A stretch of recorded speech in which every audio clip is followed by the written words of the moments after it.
"Mike, we need to talk," my business partner David said, not looking up from his laptop screen. It was a Tuesday morning in our downtown Chicago office, the office I had personally designed, furnished, and paid for during our startup days. "The board voted last night. We're restructuring the company, and your position is being eliminated."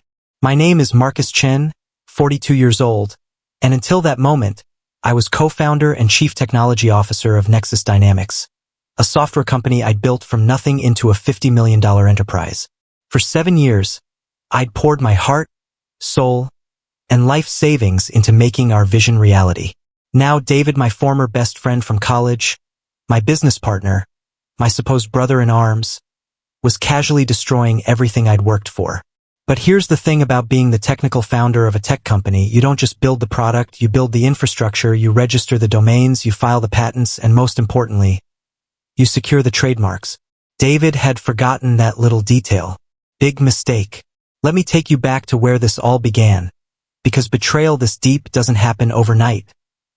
It festers slowly, like poison seeping through cracks you never saw coming.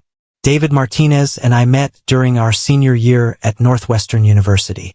Both computer science majors, both dreaming of starting our own company someday. We'd spend endless nights in the computer lab, talking about how we'd revolutionize the software industry, how we'd build something meaningful together. David was the charismatic one, tall, confident, with that natural ability to make people believe in his vision. I was the quiet techie, the one who actually understood how to turn dreams into code. After graduation, we went our separate ways for a few years. David landed a sales job at Oracle, climbing the corporate ladder with his natural charm and networking skills. I worked as a senior developer at Microsoft, learning enterprise-level architecture, studying how massive systems were built and maintained. We stayed in touch, always talking about someday starting that company we dreamed about in college. That someday came in 2016. David called me on a rainy Thursday evening, his voice electric with excitement. "Marcus, I've got it. The idea we've been waiting for. Customer relationship management software, but specifically designed for mid-size manufacturing companies. Nobody's serving that niche properly. I've already talked to 12 potential clients. They all want it." I remember sitting in my tiny Seattle apartment, looking out at the city lights, feeling that familiar surge of entrepreneurial adrenaline. This was it. This was our moment. "Tell me more," I said. For the next 3 hours, David laid out his vision. He'd identified a gap in the market: manufacturing companies with 50 to 500 employees who needed sophisticated CRM systems but couldn't afford the massive enterprise solutions. They were stuck using basic tools that couldn't handle their complex supply chains and customer relationships. "I can raise the money," David said. "I've got connections from Oracle, potential investors who trust me. But I need someone who can actually build it. I need you, Marcus." Within 6 weeks, I'd quit my job at Microsoft, liquidated my 401k, and moved to Chicago. David had secured initial seed funding of $300,000 from 3 angel investors he'd cultivated during his Oracle days. We rented a small office in River North, bought used equipment, and got to work. Those first 18 months were magical. Pure startup energy, working 16-hour days, surviving on coffee and pizza, believing we were changing the world. David handled sales, marketing, and investor relations. I built the entire product from scratch. Every line of code, every database table, every user interface element. But here's where things get interesting, and where David made his first critical oversight. When we incorporated the company, I insisted on handling all the technical paperwork. Domain registration, hosting accounts, developer licenses, and yes, trademark applications. David was too busy networking and raising money to pay attention to what he called boring administrative stuff. "Just handle it, Marcus," he'd say dismissively. "You're better with that technical paperwork anyway. I'll focus on bringing in the business." So I did handle it. I registered our company name, Nexus Dynamics, as a trademark. I filed for intellectual property protection on our core algorithms. I set up all our technical infrastructure under my personal credentials, with the plan to transfer everything to the company once we were more established. Standard practice for startups, really. By 2018, we were hitting our stride. Our CRM software was gaining traction in the manufacturing sector. We'd grown from just David and me to a team of 23 employees. Revenue was climbing steadily. $1.2 million in our first full year, $3.8 million in year 2. But success changed David. Or maybe it revealed who he'd always been underneath that college buddy facade. It started with small things. He began taking more credit in meetings with investors, talking about his vision and his company, while barely mentioning my contributions. When we hired our first head of engineering, David introduced him as the person who would help Marcus implement our technical strategy, as if I was just executing someone else's plan rather than being the architect of everything we'd built. Then came the equity discussions. Initially, David and I had agreed to split ownership 50-50, but we'd never formalized it in writing. We were friends, we trusted each other. Who needs lawyers when you have brotherhood, right? Wrong. So incredibly, devastatingly wrong. In early 2019, as we were preparing for our series of funding round, David scheduled a meeting with our company attorney. I thought we were finally going to formalize our partnership agreement. Instead, I walked into a conference room to find David had already restructured the company's equity allocation. According to the new paperwork, David owned 60% of the company, I owned 25%, and 15% was reserved for employee stock options. This better reflects our actual contributions, David said, not meeting my eyes. I've brought in all the funding, I'm managing all the client relationships, I'm handling the strategic direction. You're doing great technical, but I didn't fight it. Not then. I told myself it was just paperwork, that what mattered was building a successful company together. I still controlled all the technology, I was still essential to everything we were doing. David needed me even if he was too arrogant to admit it. The Series A round closed in September 2019. We raised $12 million at a $40 million valuation. Suddenly, we were a real company with a real board of directors, real investors, and real pressure to scale rapidly.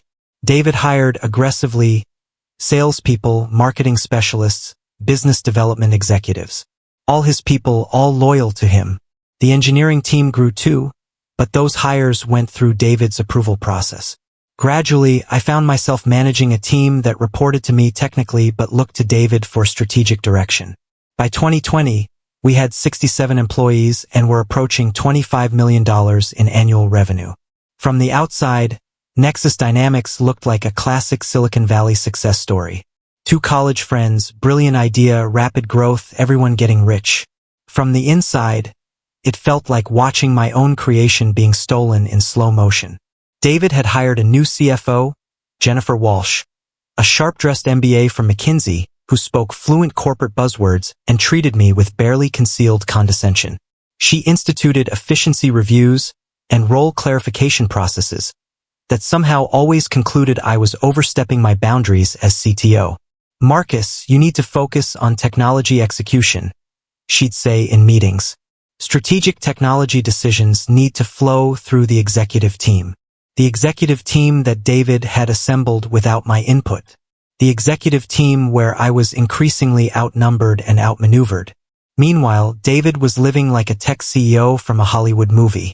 Expensive dinners with investors, first-class travel to conferences, a leased Tesla Model S that was supposedly a company car. He'd moved to a luxury high-rise in River North, while I was still living in the same modest apartment I'd rented when we started the company. Not that I cared about the lifestyle differences.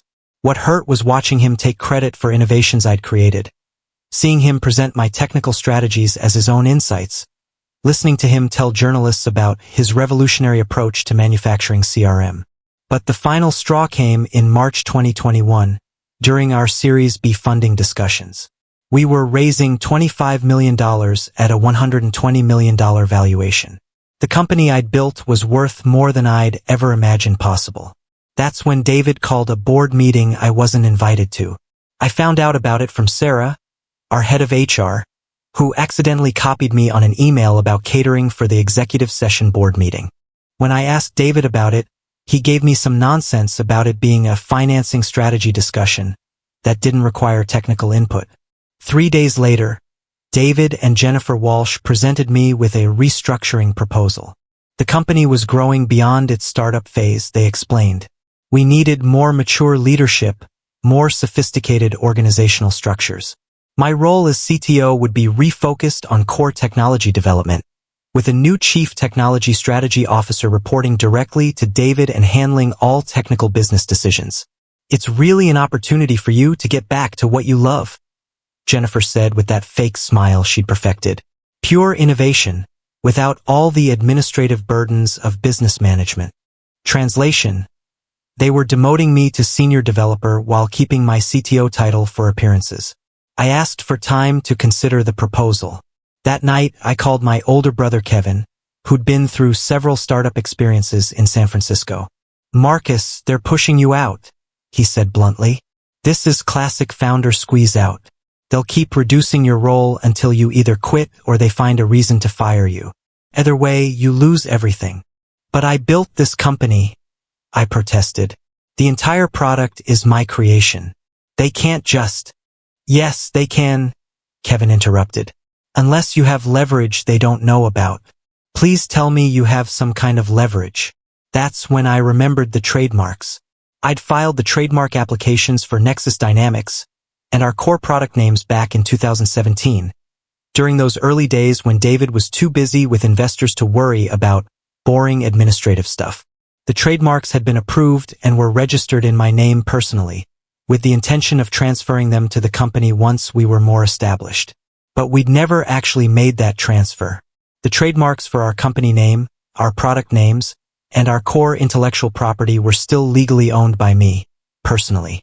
David and his new executive team had no idea. I spent the next week quietly consulting with an intellectual property attorney. The situation was clear. I owned the trademarks essential to the company's operation. Without them, Nexus Dynamics couldn't legally use its own name or market its own products. But I didn't want to destroy the company. I wanted justice. I wanted recognition for what I'd built. And I wanted David to understand exactly how badly he'd miscalculated. The following Monday, I walked into David's office and delivered my response to the restructuring proposal. I'll accept the new role, I said. Under one condition. I want my equity stake restored to 40% and a guaranteed seat on the board of directors. David laughed. Actually laughed. Marcus, you're not in a position to make demands. The board has already approved this restructuring. You can accept the new role or you can leave. Those are your options. I see, I said calmly. In that case, I'll need to speak with our legal team about transferring some intellectual property assets. The investors were not happy. I received a call from Richard Chen, the lead partner at our primary venture capital firm. Marcus, let's talk, he said. What exactly do you want here? I want what I should have had from the beginning, I replied. Fair equity in the company I built, meaningful input into its direction, and respect for my contributions. And if you don't get that, then Nexus Dynamics ceases to exist as a legal entity. I'll license the trademarks to whoever wants to hire me to rebuild the technology stack somewhere else. Richard was quiet for a moment. You realize this would destroy years of work and millions in investor capital? I realized that David chose to force this situation by trying to push me out of the company I created. I'm just responding with the tools I have available. The emergency board meeting was called for Friday afternoon. This time I was definitely invited. I walked into that conference room to find David looking like he'd aged 5 years in a week. Jennifer Walsh sat rigidly beside him, her usual confidence replaced by barely controlled anxiety. The 3 board members, 2 investors and 1 independent director, looked grim. Richard Chen spoke first. Marcus, we've reviewed the trademark situation with our legal team. You're correct that you own the intellectual property essential to this company's operation. The question is, what do you want? I prepared for this moment all week. I pulled out a single sheet of paper and placed it on the conference table. Simple, I said. David's equity is reduced to 35%. Mine increases to 40%. I get 2 seats on the board instead of 1. Jennifer Walsh is terminated immediately, and I regain full authority over all technical decisions and hiring for the engineering team. That's insane. David exploded. You can't just extort your way into controlling my company. Your company? I turned to look at him directly for the first time in weeks. David, let me explain something to you. I wrote every line of core code we use. I designed every system architecture. I registered every trademark and patent. I built this company's technology infrastructure from nothing. The only thing you contributed was raising money to pay for what I created. I brought in all the business. You brought in money, I interrupted. I brought in the business model, the technical innovation, the product that customers actually pay for. Without my technology, you have nothing to sell. Without my trademarks, you have no legal right to sell anything. The room fell silent. Richard Chun looked at the other board members. Some kind of unspoken communication passing between them. David, Richard said finally, what Marcus is proposing is actually quite reasonable given the circumstances. The alternative is corporate dissolution and reconstruction, which would be catastrophically expensive and would likely result in total investor loss. This is extortion. David slammed his hand on the table. No, I said calmly. This is consequence. You chose to try to push out the founder who owns the intellectual property. I'm choosing to use that intellectual property to protect my interests. Very different things. Jennifer Walsh spoke for the first time. There has to be some kind of compromise position. The compromise position is that I don't dissolve the company entirely, I said, which I absolutely have the legal right to do. Over the next 4 hours, we negotiated the details. David fought every point, but the math was simple. Without my cooperation, Nexus Dynamics would cease to exist as a functional business entity. With my cooperation, everyone could continue making money. In the end, we reached an agreement remarkably close to my original proposal. My equity increased to 38%, a compromise from the 40% I'd requested.